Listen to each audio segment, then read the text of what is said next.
Sumampa na sa higit 600 millimeters ang ibinuhos na ulan sa Baguio City at Benguet simula pa noong linggo, August 2. Dalayan ang nagdaang bagyo na sina Luis at Maymay.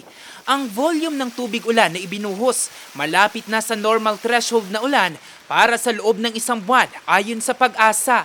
Dahilan para lumambot na rin ang lupa. Ang normal kasi natin 920.3 millimeters for the whole month of August. Yun yung normal natin. But yung 5 araw na ibinuhos 652 ibig sabihin malapit na siya sa normal, but 5 araw lang ibig sabihin talagang lalagpasan natin yung normal natin na rainfall. Nakaranas tayo ng heavy to intense rains and sometimes torrential. Ang malakas na buhos ng ulan dama pa rin hanggang ngayon. Sinabayan din ito ng malakas sa bugso ng hangin. Binaha tuloy ang kahabaan ng Baguio Bawang Road sa Barangay Irisan, Baguio City.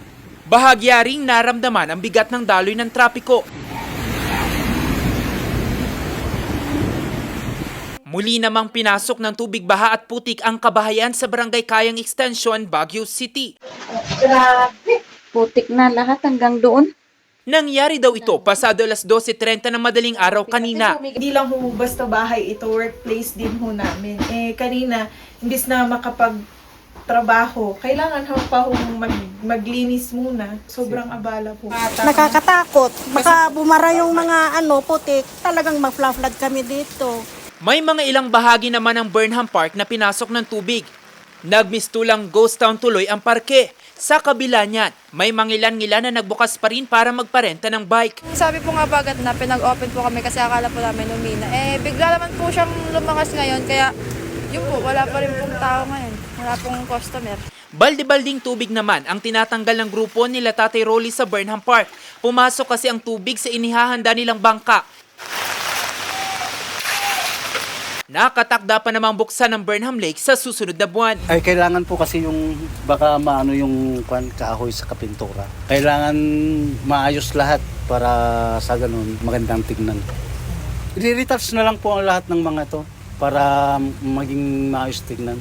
Ang focus natin is paano natin mapoprevent ngayon yung mga nanggagaling around it. Yun naman ang pinaka-primary na cause ng silts at primary cause ng turbidity ng tubig. Sa kabila ng ulan, buhay pa rin ang bayanihan sa lungsod. Katunayan, kilo-kilo mga labanos ang libreng ipinamamahagi sa tanggapan ng Baguio City Police Office Tourist Police Unit. Galing daw ito sa mga magsasaka sa La Trinidad, Benguet. Bali, parang regular na ginagawa nila ito pag may mga kailangan ng ipamigay na mga gulay dito sa amin sa Tourist Police dinadala kasi stakeholder din naman namin sila. Sa pinakahuling tala ng Baguio City Disaster Risk Reduction Management Office, 7 pamilya o katumbas ng 45 individual ang kinailangang ilikas dahil sa bagyong Maymay at Habagat. Isang bahay naman sa Pacdal ang naitalang partially damaged dahil sa pagguho ng lupa. 8 pagguho rin ng lupa ang naitala. 19 na puno ang nabuwal. At 2 lugar sa Baguio City ang binaha. Stay put, keep safe every now and then. And then, syempre, kung hindi naman importanteng lumabas, wag na munang lalabas. Stay put muna sa bahay nila. At kung may mga emergencies, just call 911. Nakataas pa rin naman ang full alert status sa lungsod dahil sa patuloy na pagbuhos ng ulang nararamdaman sa Baguio. Jose Robert Inventor, RNG News.